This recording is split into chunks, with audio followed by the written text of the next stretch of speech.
Good morning, everyone. Thank you for being here. I know it's been an early morning for a lot of you, so we really appreciate that you're here. So I'm just gonna get right to it and get our first panel on stage. We are so glad to have our first panel, Startups, New Innovative Technologies with Big Societal Impact. So I will go ahead and have the speakers come join us on the stage while I introduce them. So we have Dr. Richard Broglie, the Chief Technology Officer at Pivot Bio. My goodness, I'm so sorry. Mr. Chen, Co-founder and Managing Director of ZeaKal, Inc. Mr. Paul Kook, CFO of Provivi. Mr. Mick Messman, Chief Commercial Officer of GreenLight Bioscience. And Mr. Sanjeev Krishnan, the moderator for today, the Managing Director and Chief Information Officer at Seed to Growth Ventures. So I will let them take it away. Thanks so much, and great to be here in Iowa, and thank you, Paul, for inviting me and others in for this panel. I think what we're trying to do is make this very engaging, so we're gonna have a few questions, but if there's audience questions, we're hoping to get that toward the end, so please reserve questions so we can make this more interactive. I think what's happening today more globally is we're living in an era of significant disruption. Venture capital 10 years ago was about 27 billion in investments. Last year was 134 billion. So there's a lot more risk capital going into our global economy to effectively disrupt industries. If you look at there's a disruptability index that Accenture does. They analyzed over, sort of 10,000 companies. Most of those CEOs, that 83%, claim that they are very vulnerable to disruption. And the way that we think about it at S2G, we're a venture fund, Food and Ag, is that disruption can actually have very positive impact, not just for startups and entrepreneurs, but for the industry, for farmers, and effectively create a food system that's both sustainable and healthy. And we think ag and food's very unique in that perspective, because it's one of the few industries in the world that can address two big issues that we have around climate as well as the global healthcare system. And I'm delighted to have the panelists we have to really showcase sort of the front lines of what that means. And these entrepreneurs and startup companies are really doing that every day. So I'd love for you all to introduce yourself and just to have a conversation around what innovation means to the industry and around the societal impact that it can have more broadly. So thanks, Sanjeev. So my name is Richard Broglie. I'm CTO of a small startup company called Pivot Bio. I'd like to introduce Pivot Bio by telling you a little bit about the problem that we're trying to solve. So I think if you could imagine some graphs that I'm sure you've all seen where you're plotting corn yields from around 1860 all the way through the present time, you'll notice that for about 80 years, yields in corn were pretty stagnant. They were about 20 bushels per acre. And around 1940 to 1960, that jumped from 20 bushels per acre to 40 bushels per acre. And then there was this large inflection point where yields continued to grow to their present levels of around 166, I think is the average corn yields per acre this year. So if you think about what technologies were really driving that innovation, of course, hybrid technologies were a key part of that. But the other innovation around that 1940, 1950 timeframe was the introduction of the production of synthetic nitrogen fertilizers at scale. And that really drove almost between 1960 and the present time about a 9-fold increase in the use of synthetic nitrogen fertilizers. And today, in fact, you've got more than 150 million metric tons of reactive nitrogen that's produced globally. And about half of that nitrogen is used on corn, wheat, and rice crops. So while that's had a really impressive ability to increase crop productivity, it's also had an unintended negative consequence on the environment, mainly nitrate runoff into waterways that have led to large, massive hypoxic zones and the release of nitrous oxide into the atmosphere. In fact, today, about 5% of all the greenhouse gas emissions are due to nitrous oxide that have come from fertilized agricultural fields. So at Pivot Bio, we believe there's a better way to introduce and fertilize crops. And we work with technology that's sort of at the interface between synthetic biology and microbiome discovery. And we're using those technologies to develop microbes that can supply nitrogen to corn plants. We have this year introduced our first product. That first product is a microbe that has been optimized for nitrogen production. It grows along the roots of the corn plant, and it's actually getting quite a lot of positive feedback from our growers.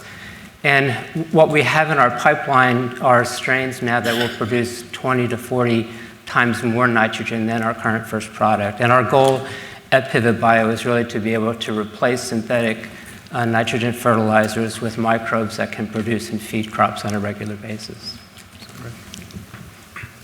So with ZeaKal, we are a plant science company. We're doing traits and genetics, which I'm sure is very familiar to this audience here in Des Moines. I like to think of our trait PhotoSeed as kind of the triple threat of trait technologies. You know, at the core of what we do is changing plant yield. And even though with today's commodity prices and supply glut, it might not show that we need more yield. I think from this entire symposium, we know that yield is absolutely critical. You know, in the next 30 years, we have to increase yield by 70%. I like to put that into context, which is that the cumulative history of agricultural innovation for the past 10 to 12,000 years, if we added up every single productivity increase over that period, that's what we need to do in the next 30 years. So it's absolutely critical that yield is still front and center in our mission statement. And 10 years ago, I think yield would have been enough. But because of our own efficiency and success as US farmers, only 2% of the population now actually produce all the food that we eat here in the US and for the rest of the world. And because of that disconnect between society and how we produce food, I think there's actually a huge vacuum that's existed where we've allowed that vacuum to be filled with misinformation and therefore a breakdown of trust with consumers. And so for new technologies to come out, I think the value proposition has to go beyond the farm gate. And so beyond yield, the other two pillars of what we do are very much focused on sustainability and nutrition and composition. And I'll kind of talk about that in a little bit more detail. The way that we achieve yield is we change plant photosynthesis, so how a plant assimilates carbon dioxide and sunlight. And we heard yesterday that plants like to eat CO2 for lunch. Our plants are very hungry. They always ask for second and third helpings. Think of them as the sumo wrestlers of the plant world. And so we're actually able to increase more yield without additional inputs and sequester more CO2 out of the air. The third pillar of what we do is we actually increase photosynthesis in a very unique way that also allows for improved composition. So there's really a story of, two worlds that's existing right now. In certain countries, like we heard with Rwanda, with Ghana, with Cambodia, it's still very much about calories, food security, and sustainability. But in the US, we're really focused on nutrition. We want our food to be healthier. We want to be able to deliver, higher quality foods and not just the calories. We've already solved that issue, at least here in the US. So what we focus on also is how do we change plant composition in order to improve nutrition? And if you look at the crops we work with, take soybeans. We are not only increase yield, but we change the oil content. We're able to increase that without decreasing protein. And so anyone who's ever been in soybean breeding or is a soybean farmer knows that these three things are often trade-offs. As we've chased yield over the past 20 years, we've seen decreasing soy protein levels to the point where US soy is now considered a different commodity than, let's say, Brazilian soy. And so we're trying to restore that to really deliver higher value nutrition to the rest of the world. But going beyond the major, commodity crops that exist today, we also see tremendous applications in terms of domesticating new crops with PhotoSeed as a way of what I'll call building a photosynthetic economy. I'll give you a few examples. Our program started off actually in New Zealand. That's where we find our technology roots. And this was originally developed as a way to produce high oil, high yielding perennial ryegrass.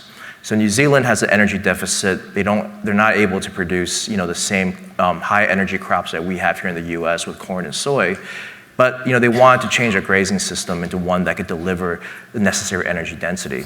So when we were able to increase our lipid content, which in the perennial ryegrass, which then led to the higher photosynthesis by 8 to 10%, what we did was we essentially allowed New Zealand farmers to not only get higher yield, but to improve the quality of their pasture, so they were getting the same daily weight gain with anywhere from 10 to 15% less feed. And that change in composition had a direct impact into sustainability as well.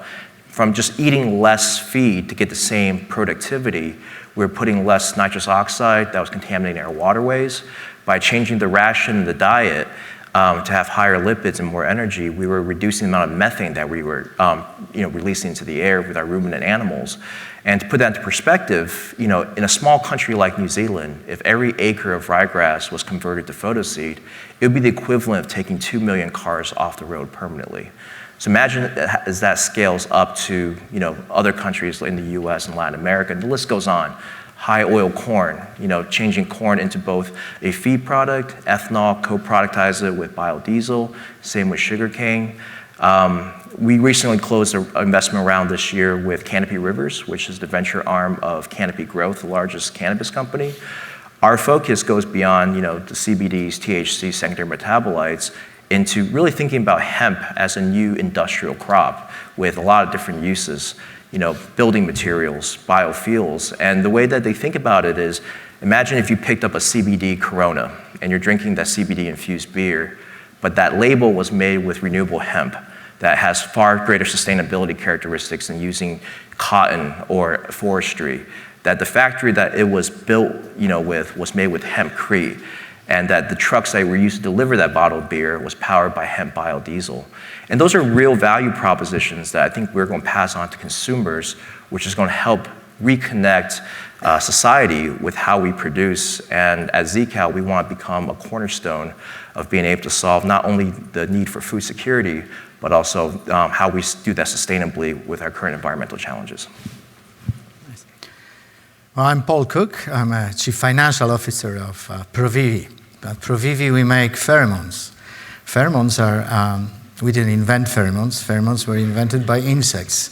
Insects communicate among themselves through pheromones. They attract each other, they mate, and then the female lay eggs. Eggs produce caterpillars. Caterpillars eat the plant. Humanity dealt with it so far by spraying and killing those insects and everything else around it. So beneficial insects were also killed, spiders, nematodes. We target just insects that are specifically communicating with that particular pheromone. That's what we do. This is exceeded our expectations. The company was started in 2014. We are Santa Monica based, but our subsidiaries are in Indonesia, Kenya, Mexico, Belgium, Hungary. And why in these countries? Because pheromones, again, we didn't invent them. We didn't invent even current applications, which is widely used in grapes, in pistachios, in avocados, and very expensive crops. Why? The current method of producing pheromones, although known and used quite widely in high-value crops, is very expensive. It's a 6 steps process that costs a lot of money. We at Provivi have 2 methods that make it 70% cheaper. So basically, we make cheap pheromones. And we thought, instead of competing with current pheromone producers, we will spread it to the countries that are suffering from insect and pests that eat those crops that previously were not used, farmers were not using pheromones. So I'm talking about sweet corn, edible corn, rice, soy. Frugiperda is a very typical pest that pheromones have been used for about 20, 30 years. Frugiperda from Latin, loss of fruit. So that's why cherries, apples, if you go to Oregon, 100% of apples are using pheromones, but no corn, no soy, no rice. That's what we do. We, in Kenya, generally Kenya, Tanzania, Rwanda, Uganda, these countries lost about, over the last few years, huge amount of corn due to fall armyworm. So fall armyworm is a big pest, insect that is eating corn basically, but also other sweet type of, they're very, very selective insect. They like, the caterpillars like warm climates, they don't like cold. That's why in the US you don't hear that much about it. We are based in Santa Monica, but our business is more in tropical countries. The other one is, of course, rice, stem borer. So we've been, we had a lot of free press. There was a documentary by Bloomberg about the losses and spread of fall armyworm from Brazil to Africa, from Africa to Indonesia and China. China declared South China is an emergency problem, and they're talking to us. Everybody wants to use pheromones. The pheromones, like, they are like vaccines. You put it in the field. There's no insects. 90% of efficiency, unless you have field around that they can fly in. So the bigger the field, the better. So we've been very popular. That's what we do. Great. My name is Mick Messman. I'm the Chief Commercial Officer for GreenLight Biosciences. I'm excited to be here today and participate in this panel. GreenLight is a biotechnology company based in Boston, Massachusetts, that has recently discovered breakthroughs around a proprietary cell-free production process that enables the production of RNA molecules. And this is important because RNA molecules are natural molecules that are in nature in all living things. And as a result of this production platform, we're now able to innovate to create solutions for plant sciences, agriculture, as well as life sciences.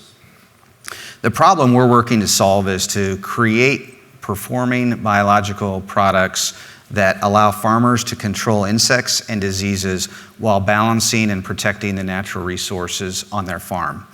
As you probably know, there is a significant amount of pressure put on farms around the world, about $100 billion of crop loss globally due to insect, disease, and weed pressure. In addition to those challenges, farmers are also faced with three critical issues around their options to control these problems. Number one is resistance. Insects, diseases, and weeds continue to evolve and have become resistant to many of the current solutions that farmers have used to control these problems. Secondly is around regulatory. Many regulatory agencies around the world have changed standards, if you will, on the products that they allow in the marketplace. And the result is a reduction in the amount of tools that farmers now have available to control these issues. In many cases, farmers are turning to alternative solutions, and in some cases, those alternative solutions are just not good enough, and the farmer is then forced to plant a different crop. The alternative solutions they often are looking at are biological products, and these products have been continuing to grow, and there's a continued amount of investment here. The challenge for farmers has been the reliability of these products. They have not found the consistent performance in this generation of biologicals that they've often found in their chemistry solutions. At the same time that farmers have more pressure to solve these problems with fewer tools, the impact of consumers and society on the products they use on their farm continues to increase. So not only are they thinking about how to control an insect or disease, but they're also impacted by food companies as well as the ultimate consumer. So at GreenLight, we're excited about the opportunity to bring a unique, high-performing solution into this space. So double-strand RNA, as I mentioned, exists in nature, and at GreenLight, we've been able to invest in innovation to design products that are only impactful to the problem insect. And so, similar to Paul's comments, we're excited about the ability to bring products forward that allow the farmer to protect against a problem insect while maintaining the ecosystem in their field of all of the beneficial insects, such as pollinators. You may have heard about double-strand RNA or RNAi solutions, and you may be wondering why haven't they progressed faster? There's two key limitations in terms of getting these products to the market. First of all has been cost, and that's where GreenLight's production platform has created a significant breakthrough. We believe we have the highest quality production system at the lowest cost.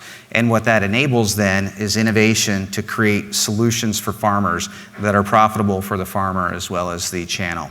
The second challenge is around delivery and delivering this technology either into the plants or into certain insects to ultimately create the outcome that you want. As a result of our breakthrough in production and having the low cost, we've been very active in inviting collaborations to solve that next tier of challenges. We've added a significant amount of technology folks within our group to work on those problems. We're also actively collaborating with universities around the world, with other ag tech companies that may have enabling technology, as well as large multinational companies. So we're excited about the opportunity to solve this problem. Our first product was in broad scale development this year, about 40 trials across the United States. We found control that was equivalent to commercial chemistry standards, again in a very targeted way that allows the beneficial insects in those farms to thrive. So we think this tool is going to be a great tool from a sustainability perspective. It's going to allow farmers to produce a crop in a profitable way, but it also will allow them to achieve their goal of sustainability as they work to preserve their land for their next generation of the farming operation. Great, thank you so much. I mean, I think one of the first topics that I find interesting and actually quite exciting, because in venture capital more broadly, ag tech is very new. And one of the things that I think generalist venture capitalists in Silicon Valley or Boston or wherever in the world often ask us is adoption cycle. You know, will farmers adopt this technology? Will they change behavior? And you know, I think one of the more interesting and exciting things that's happening is the convergence of technology, sustainability, but profitability, per acre, per hectare. And can you just all talk about sort of how you think about the profitability for the farmer? Because I think one of the things that's happening is this convergence of all those three drivers, which actually I think will contribute in the next 10 years to increase adoption potentially of this technology in a way we haven't seen perhaps historically, and we had that discussion earlier this morning. But I'd love to talk about sort of how you all think about farmer profitability and how that aligns with your company mission. Yeah, so I'll go ahead and start. I grew up on a farm in Nebraska, so as I think about technology, I often think about the farm first. And we need to recognize that farmers are running a business. They do need to be profitable, and oftentimes those margins are very tight. So I describe it as functionality. We can talk a lot about sustainability and biological products and so on and so forth, but we have to have functionality. The farmer needs products that work either on their disease or on their insect, and those need to be profitable. I do think, Sanjeev, though, the market is changing, and so the types of products that can be profitable are different than they once were. And so the convergence of tools in terms of imagery and the overall data available allows the farmer to be much more prescriptive and measure those products that are profitable on their farm. In terms of GreenLight, what we're doing in our development process is we're trying to make sure that our development is close to the farm. We're using third parties to make sure that's credible information so that they have the confidence in the overall performance before it's launched. So I can maybe just add a little bit to that. I talked earlier about how important nitrogen was to farmers' yields. I mean, farmers can control three things that farmers really need to produce a high-yielding crop: is sunlight, water, and nitrogen. And you can only control one of those three. And I think with our approach, the challenge is not only convincing the farmer that there's an alternative solution to deliver nitrogen, but also working with farmers that are going to realize the outcome of using your technology as part of their normal nitrogen regimen. And it's a sort of a transition, I think, if you think about it, from the conventional tools that are available today to bringing in new tools and convincing them that those new tools are going to still provide the kind of outcomes that they need, especially in this farm economy. It's a real challenge, to get farmers to think about things or even to take some risks at this point. And I think, as Mick mentioned, we're working with a set of growers that are kind of leaders in their field. They're willing to take some risks. They're innovators. They tweet a lot. They provide a lot of feedback to kind of help convince other farmers that there is new technologies and new ways to do things that not only will improve their outcomes, but also will have a positive impact on the environment. Profitability for us is a global problem, and not only global in terms of geography, but also from how people look at profit. It's very different to look from the perspective of a farmer in rural, small farmer in Kenya or Indonesia, when they see profit as, I can have a little bit more corn for my family and my neighbors, and then I sell a little bit of a surplus. And then from a perspective of a soybean farmer in Brazil, when they harvest 20,000 hectares of soybean. So the dynamic is very different, but the common theme is everybody wants to be profitable, no matter how you define it. So for example, in Mexico, I think it's important for these kind of methods that we all represent to see that sometimes we increase yield, but sometimes we prevent yield loss. So if you have let's say, translate again, it's a currency issue as well. So if you have $2,000 per revenue per hectare in Mexico of sweet corn, and we prevent the loss of 10%, so basically you have $200 more for the farm. So then we have to see two ways, how much less of insecticides you use, where everybody's happy because your resistance is lower when you use less insecticides rather than a vicious circle, right? So then you have more money to spend on new methods like this one that we all represent. Then you spend less on insecticides, you have more corn to sell. So then we have to design the value, how much we leave with the farmer, how much we keep to ourselves. The typical dilemma of an agricultural company. Yeah. So we think about profitability in two ways, one of which is, we have more and more extreme weather patterns. So part of profitability is reducing variability. So crops like ours that have high photosynthesis, they establish better, they're growing faster. So these stands are going to be a lot more resilient, especially as we lose certain windows that we typically grow in. I've seen the weather patterns move here in Iowa.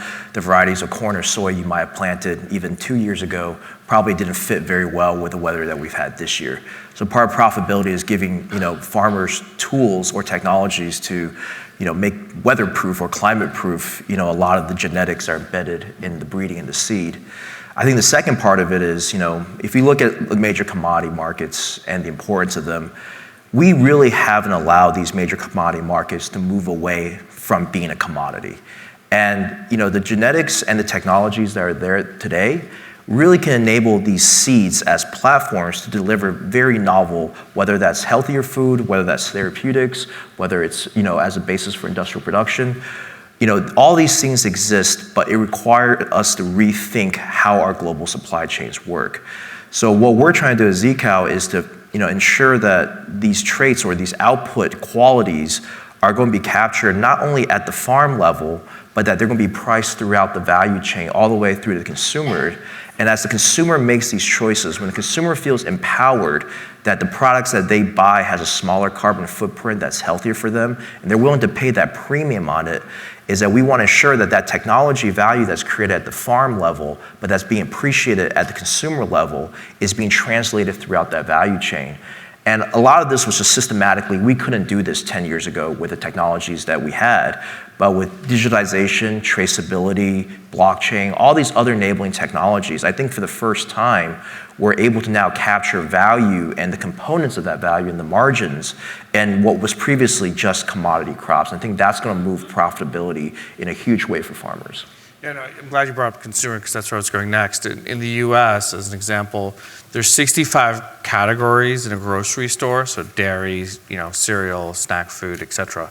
In 62 of that 65, the incumbent is losing market share. In top 100 food brands, 90 are losing market share.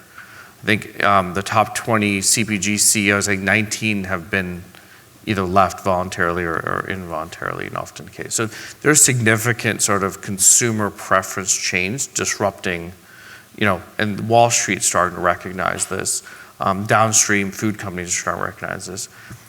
As that trickles down to sort of the farmer and the farm gate and the channel, how do you guys see these consumer preference changes playing out in your businesses and your startups? So maybe I'll go first.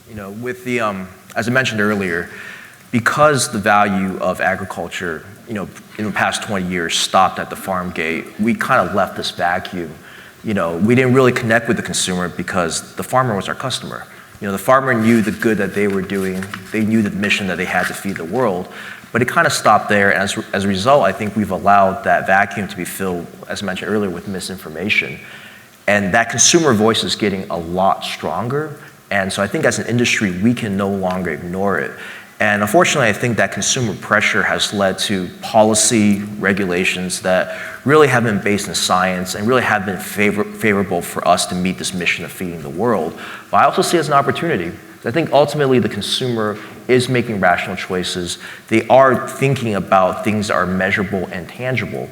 So again, if a consumer is picking up a product and they know that they are empowered by buying this product and we're returning that sovereignty back to the consumer rather than, as they say, faceless corporations, they're going to say, well, this decision I just made took 1 ton of CO2 out of the air. I'm making an impact, and that is going to influence my decision. And we already do that on a day-to-day basis. We just don't talk about it, we don't price for it, we don't advertise it.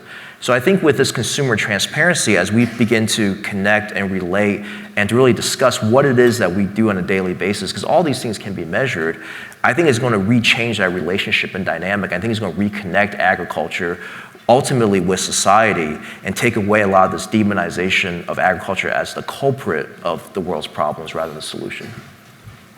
If I may, I think over the last few years, it's a big change. I'm sure this group realizes this about how consumer, and of course, we should not put all the consumers into one basket, but consumers have been much more educated all over the world. It's social media makes it, and accessibility. A lot of superficial type of thinking also exists when people say, oh, I want to eat healthy, which means to many people, I don't want to have chemicals and whatever that means, right?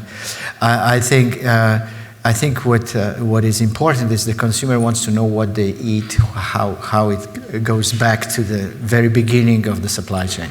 And this is the biggest change for the last, I think, 10 years when people started to be more conscious of where is my food coming from and how it was treated, what was used to grow it, the sustainability of it. Celebrities brought it up even and distorted it in some way. But what in our case, of course, why grapes were treated with pheromones and why apples were treated with pheromones? They were expensive, and people wanted not to have trace of insecticide in it. Now, people in Mexico say, no, we want pheromones in our corn because we like to have corn that's not treated, dosed with chemicals. So that's the change. It's a big change. And we noticed that in Vietnam, in Indonesia as well, rice, big product. There are some countries like Thailand that are very conscious about it. And they want to make sure that we cannot eliminate, but decrease the amount of chemicals to the benefits of big producers of insecticides as well, because of course you decrease the resistance that the insects develop. So consumers are an integral part. Farmers are working for the consumers, not the big farmers don't work for just themselves. There's a saying we have recently told, the phone eats first. And this is not just the US phenomenon, it's a global phenomenon. Effectively, people are taking pictures of what they're eating. And there is a certain social media aspect to this, and I do think you're right. There's scope for confusion. I think the consumer's incredibly confused. But we live in an era of confusion and schizophrenia more broadly, perhaps driven by social media. But Mick, or do you all have views on consumer in terms of how it impacts your business? Well, I think there's a really interesting dynamic that's being set up now with consumers learning a lot more about how crops are grown and coming back maybe to a little bit more focus on the environmental kind of issues. But I think from a farmer's perspective, farmers want to be good stewards of the land. I mean, they don't want to be viewed as the bad guy.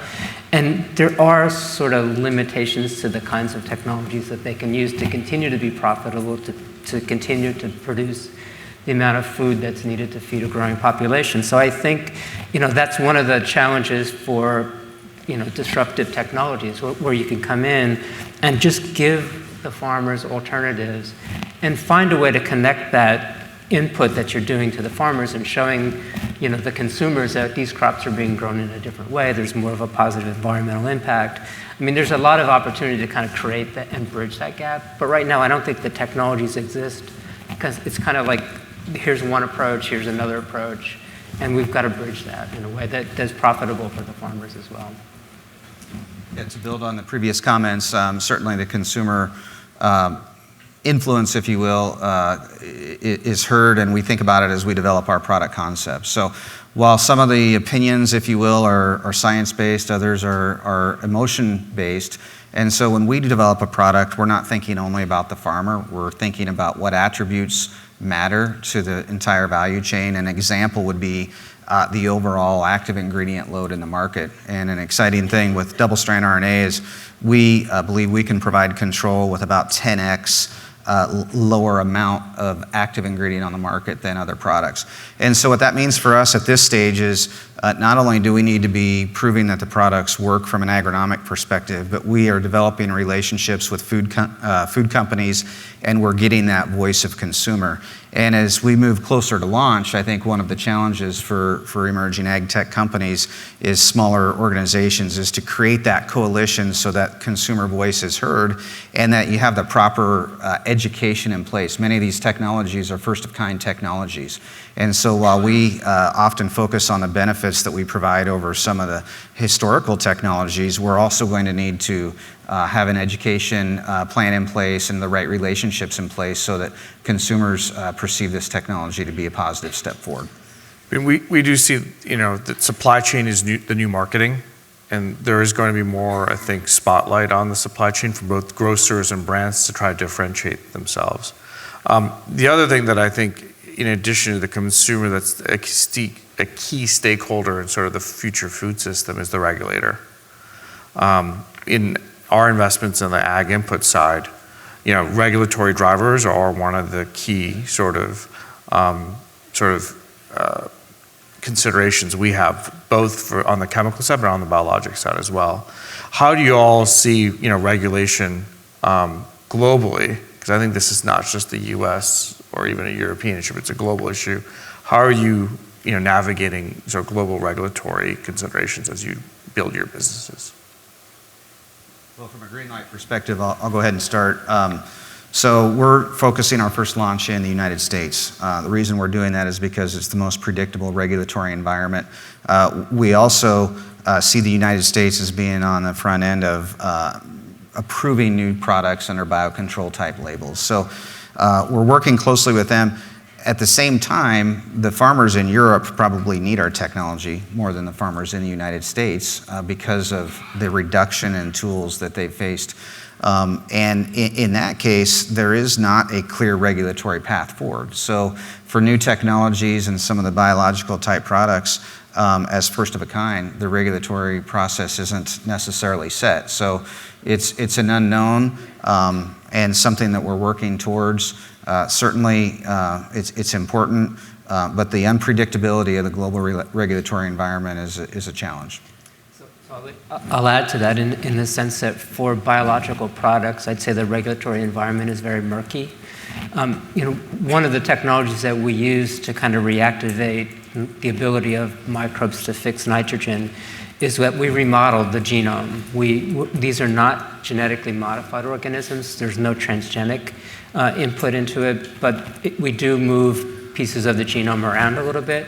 in order to activate the expression of certain genes involved in nitrogen fixation. Now that creates a really interesting dynamic if you think about Europe, for example, which is really pushing hard to regulate the amount of synthetic nitrogen that farmers can use, concerns about the environment, yet the technology that we use is still considered genetically modified in Europe. So we have an opportunity to maybe create some change there by bringing a product forward that has a real positive benefit. But that discussion around the technology and the regulatory kind of dogmas that are kind of in place are still going to be a challenge. To us, it's very easy, extremely favorable, because pheromones are considered natural product, non-toxic. Consequently, we see for ourselves the opposite trend. To get approval of a new insecticide in Europe, it's very, very difficult. We don't have that problem at all. Actually, the regulatory authorities want pheromones to be present more than insecticides. In Kenya, we got approval on emergency basis because of the national emergency related to fall armyworm. In Mexico, it's the same. So country by country, but generally speaking, for this kind of product, that molecule already exists. You just have to prove that the molecule is equal to the existing one, and here we go. So regulatory is what keeps me up at night, to be honest, because, we saw from the video yesterday, we have 30 years, 30 growth cycles to solve the world's problems. And on average, a trait technology takes 8 to 10 years to bring to market. And the onus on proving safety beyond a measure of a doubt is much greater than any other technology, despite, it being proven safe over a 20, 30-year, history. We, from a regulatory standpoint, in the US at least, we know that we have a very favorable and predictable framework. Because we don't deal with pesticides, we're not regulated by the EPA. We use all plant genetics. We don't use genetics from bacterial or from animal sources. So from a USDA regulatory standpoint, that's also very straightforward. And I think from a consumer acceptance standpoint, when I tell people what we do, their first reaction to me is, well, that's not a GMO, which just shows you how little, a lot of people really understand what these products are and the regulatory frameworks that they're trying to reinforce around it. But for the most part, if it's just the US, we would be able to get through it and it wouldn't be an issue. The problem becomes as you look at a very dislocated and global commodity supply chain, where individual countries whose market sizes aren't that big can stop a product that could help the countries that really need it and stop innovation. That kind of, I'll call it the imperialism of denial, because a lot of these markets sit in a position of privilege, their regulatory frameworks can keep innovation that's necessary for solving the world's problems. That bothers me. So that's what keeps me up at night. And what I'm hoping to do is, regulatory ultimately is about people. It's about laws, it's about rules, but they're made by people. The hardest thing is we need technologies that can solve the world's problems. That's something that we can't control. And we try to, but oftentimes the technology doesn't do what we say. But regulatory is ultimately something that if we win the hearts and minds, let people really understand why it is that we're doing this, that we can recreate that trust, that we can, show them the authenticity of the companies that we're creating and why this is important. I think those frameworks can't change. The reason why regulatory is challenging isn't because there lacks science or there lacks data or there lacks proof. It's protectionism, it's fear, it's paranoia, it's big money interests that are in there that we often don't think about. We often think about regulatory and NGOs as, purely philanthropic, but there is another side of that which is very profitable and is being commercialized. And the issue is all of us here, we invest on a daily basis. We invest our lives, we invest our capital, and we make sacrifices to bring these technologies to market. But when someone can just sell fear and create a regulatory barrier, there's no investment behind that. They simply sell that fear. They don't put any science discipline. There's no research. There's no capital. And yet we pay for that with privilege. And I think that's the one part where regulatory has to change. Regulatory has to be an institution that's not biased, that has to be fair, it has to be based on facts. And it can't be based on, protectionism, economic or political or these social, interests. And, what I really took away yesterday was, food is a moral and human right.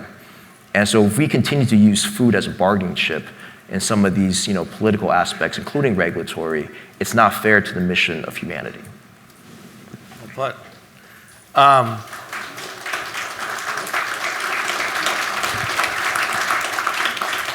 we have time for questions if there are any. I have my own if no one wants to ask a question.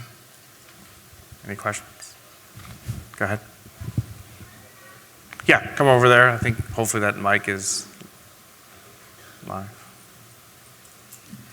Good morning. I'm glad that at the end you touch on the regulatory aspect of the bioeconomy.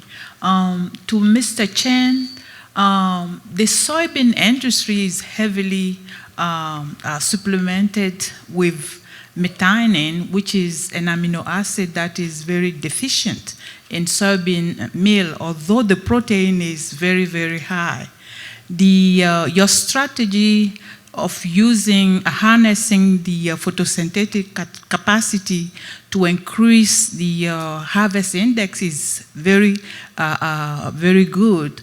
But also you're working on redesigning the compositional aspect.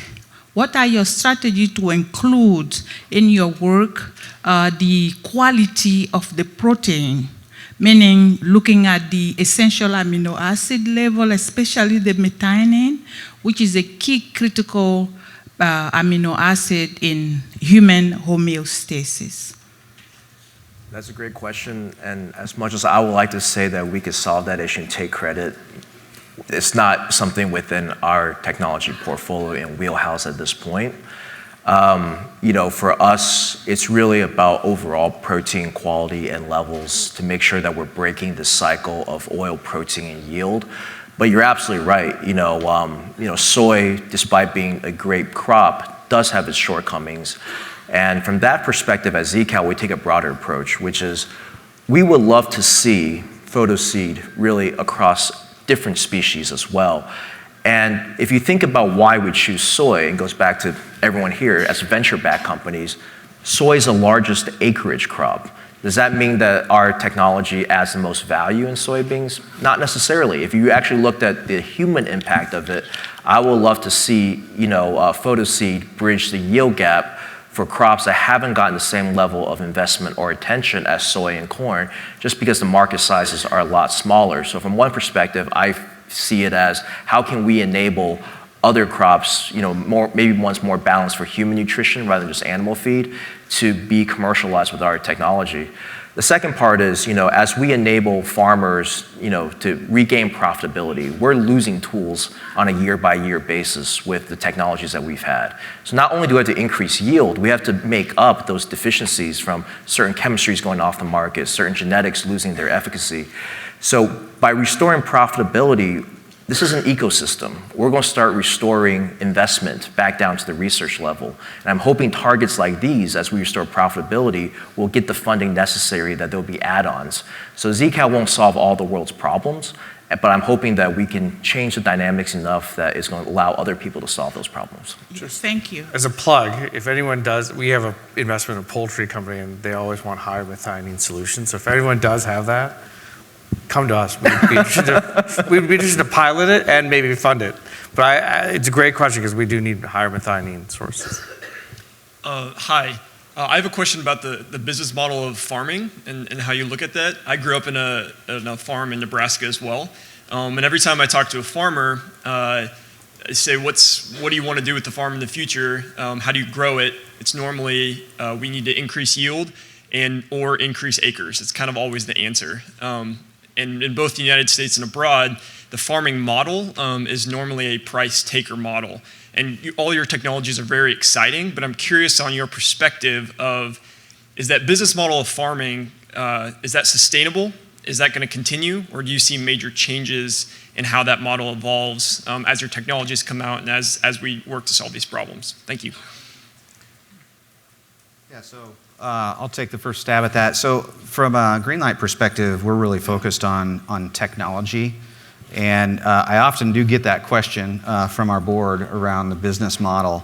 There are companies working closely on business model disruption. I think from a small company, the focus is really important. So we're focusing on the technology, understanding that the business model is changing. Farmers in general are getting larger.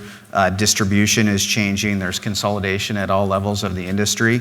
And so what we're trying to do to make sure our technology gets to the farm, regardless of where that model goes, is creating multiple relationships so that as we're focusing on technology disruption, once we graduate that technology to get closer to the farm, we have the right relationships, whether that be with a farmer, with a channel partner, or with another manufacturer, and it's going to be somewhat market-centric. From our perspective, we'd love to fund, one of the white spaces we see is ag fintech.